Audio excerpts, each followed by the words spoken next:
Assalamualaikum warahmatullahi ta'ala wal barakatuhu. Buenos dias mga bibiyentes de Barangay Recodo. Maayong buntag mga kaigsuunan. Magandang umaga po sa kanilang lahat. And finally, good morning ladies and gentlemen. Ako po si Bash Jama, 43 years old. Pinanganak po dito sa Barangay Recodo at taga dito po ang papa at mama ko at buong pamilya ko. So, from my educational attainment, nagtapos po ako ng elementarya sa Recodo Elementary School.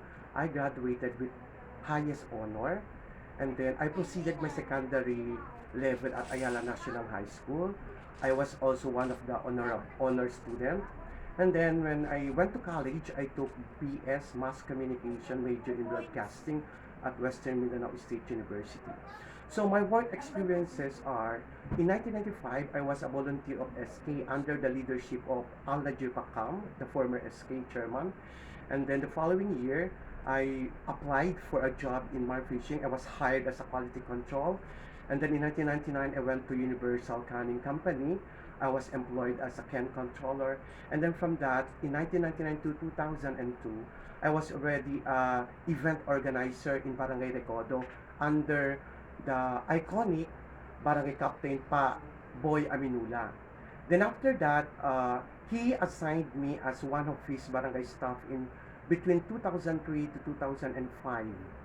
And then in 2006, there was an offer from Dubai to work in a international media, which is Dubai Media Incorporated.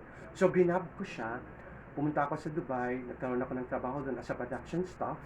And then doon mas lumawak yung knowledge ko tungkol sa mga pangyayari sa mundo, tungkol sa mga pangyayari na kinakarap ng mga tao araw-araw, kasi international media na siya, ay nakapokus na siya sa mga issues internationally. So after that, so I worked there from 2006 to 2016. So for 10 years. Then after that, pag uwi ko, nag-apply ako sa Manila, naging isa ako sa mga BNS doon, which is Barangay Nutrition Scholar, sa isang barangay sa Pasay for 5 years. And then umuwi ako, nagbakasyon ako dito sa Recodo last 2021. I mean, sorry, 2021. Nagbakasyon ako dito. So, nung nakita ko yung Recodo, iba yung itsura ng Recodo. Parang sabi ko, bakit parang ano siya, hindi siya well developed. Tapos parang medyo marumi. And then nakita ko yung mga kalye, sabi ko ba't maputi, tapos may mga madidilim na bahagi ng Recodo na parang wala pang ilaw. So I was thinking na bakit hindi siya nag-develop ng ganun kabilis, kasi sa loob ng ilang years na may mga may mga I mean naiboto silang mga opisyalis natin. So inisip ko baka hindi sila masyadong naging open pa doon sa posibilidad ng development, or baka may mga problema pa silang pinaprioritize. So inisip ko, bakit kaya hindi ko subukang tanungin sila or kausapin yung mga tao, or mangangalap ako ng mga idea na para tingnan natin kung ano yung mga problema, tapos titingnan natin kung ano yung maging solution sa mga problema. So, from that time, pinatawag ko lahat ng LGBT. Nagkaroon kami ng konting pulong-pulong hanggang sa nag-select kami ng mga officers for the LGBT Recodo organization. So, luckily, I was elected as a president of the LGBT in Recodo. Tapos noon, sinabi ko sa kanila na, okay, as a president of LGBT, I cannot promise that I will give everything, but I'm promising you that I will do something na para makakatulong sa ating lahat. Kasi unang-unang LGBT kasi masyado silang talentado, marami silang talent. So inisip ko, ang LGBT hindi siya bahagi ng komunidad na tao lang na parang sinasabi nilang hanggang paggugupit lang ng buhok, hanggang pagme-makeup lang. No. The LGBT is very active, especially in Manila, because I came from Manila. Nakita kong paano kumilos yung mga LGBT doon. Kahit anong klaseng profesyon, nandun sila. From hospitals, from schools, sa mga opisina, pati sa politics, may mga LGBT members na rin. So I decided na, sabi ko, bakit di ko subukang tumakbo dito sa Recodo? Kasi ang dami kong ideas ngayon eh. Ang daming pumapasok sa akin na pwede kong gawin dito. Ang dami kong natutunan internationally sa Dubai at dito na rin sa Manila So, pwede kong ma-apply dito sa barangay namin. So, nag-decide akong tumakbo. Maraming problemang kinakaharap ang Barangay Recodo. Unang-una na diyan, yung mga basura. Kasi nagkalat yung mga basura kahit sa main road makikita mo eh. Sa bawat kanto makikita mo. Sabi ko, bakit naka-junk lang yung mga basura sa bawat area? Bakit wala silang garbage bins na malalaki na pwedeng ilagay natin bawat kanto para just in case na magtatapon yung mga tao ng mga basura nila, pwede silang i-dump na lang doon para magkaroon tayo ng proper waste disposal. Yun talaga ang parang pinaka main pinaka main project o Project. parang iniisip ko na yung solid waste management. Okay. Dapat yung basura may kalalagyan siya. Tapos may schedule yung truck sa pag-collect ng mga basura. Everyday yun. So, dapat mag-start mag-collect ng basura siguro between 3 a.m. in the morning to 4 o'clock kasi iwas traffic. At the same time, pag may nagko-collect ng basura, parang nakakatulong na din sila sa pagbantay ng peace and order. Kasi sa wee hour yun eh. 3 to 4 a.m. eh. Kumbaga may mga pangyayaring hindi natin nakikita kasi karamihan ng mga tao tulog pa noon. So yun yung yun ang una kong parang iniisip na sana magkaroon tayo ng garbage bins na malalaki sa bawat kanto. So second talaga sa plataforma ko is employment.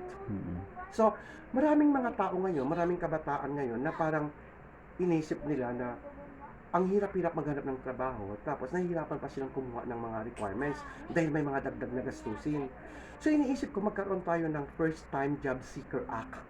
Yung First Time Job Seeker Act, open to siya sa mga mga tambay na naghanap ng trabaho, o yung mga fresh graduate, o yung mga out of school youth, na kung gusto nilang maghanap ng trabaho, mabibigyan natin sila ng First Time Job Seeker Certificate na makakalibre sila ng NBI clearance, police clearance, at least malaking discount na yun sa mga gagastusin nila sa requirements.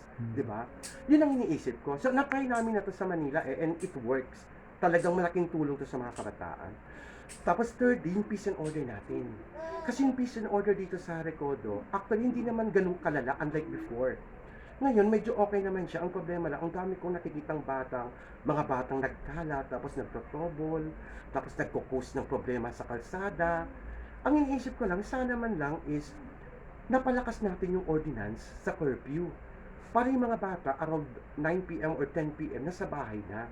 Tapos ipapatawag natin yung mga magulang, magsiset tayo ng meeting sa mga teachers, tapos with the coordination of our police officers, na ipapatawag natin pati yung BLGU na pag-uusapan natin na sana magkaroon ng curfew dito sa barangay natin para yung mga bata is nasa bahay na nila at nababantayan nila. Diba? Dapat ganun talaga. Yun yung peace and order. Tapos pangalawa, since may mga recently lang na mga nangyaring crimes, siguro alam naman natin lahat kung anong nangyari eh. Tapos karamihan, yung biktima is nagpapahinga sa loob ng pamamahay nila. Tapos the serial killer bigla na lang sumulpot at 'di ba? Nakita naman natin yung ginawa, pinagbabaril. So, ang gusto ko lang naman sana is magkaroon tayo dito ng parang bigyan natin ng atensyon yung seguridad ng mga tao dito. Unang-una yung police visibility. Yung police visibility kailangan mas marami tayong police na naka-assign dito sa bawat area ng Recodo. Tapos yung mga tanod natin dapat talagang active sila, 24/7, pwede natin silang tawagan, na nandyan sila nagbabantay, tapos yung mga puro leaders and members, kailangan din nilang makipag-coordinate sa mga pulis at saka sa mga tanod, na kung may mga bagong salta, mga dayo na pumapasok sa mga area nila, i-report nila kaagad yun. So ito yung pumasok sa isip ko, why not we will conduct RBI?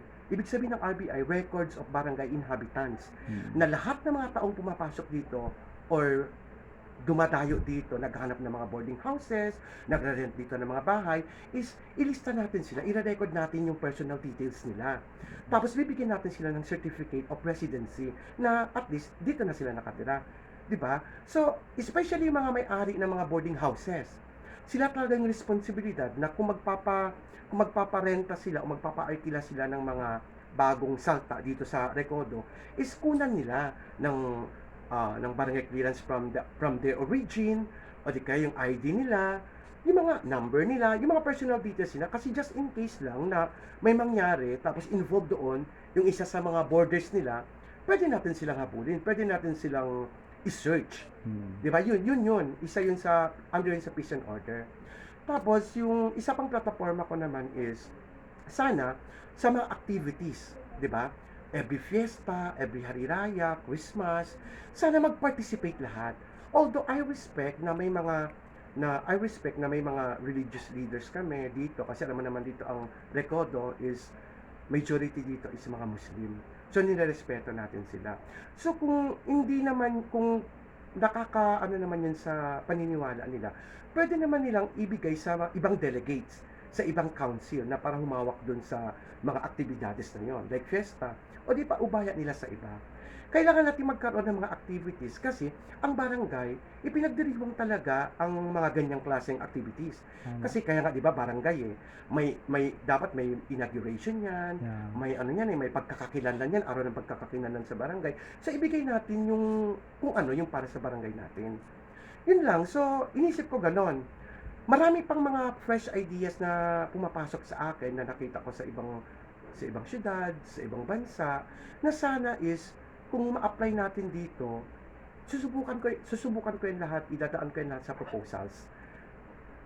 Ano ako, parang okey lang sa'kin kung may mga ma-rejects, at Okey. least I tried my best. Hangga't maaari kung magsusulat ako ng proposal like 10 to 20 proposals a day, I will do it, for the sake Mm. of my constituents. Kasi gusto ko talaga nakikipagkumpitensya talaga ang Recodo ngayon sa ibang barangay. Dapat lume-level up tayo, Yeah. Kasi ang daming matatalino dito sa Recodo, Ang daming may mga bagong idea, may mga bagong explore, parang gano'n, may mga experiment. So, bakit di natin i-try? Yun lang naman po. Okay. So, once again, ito po si Bash Dama at sana po wag niyo akong kalimutan sa darating na halalan sa October 30. Iboto niyo po ako, number 1 sa balota, Jama, Bash Jama. Maraming salamat po.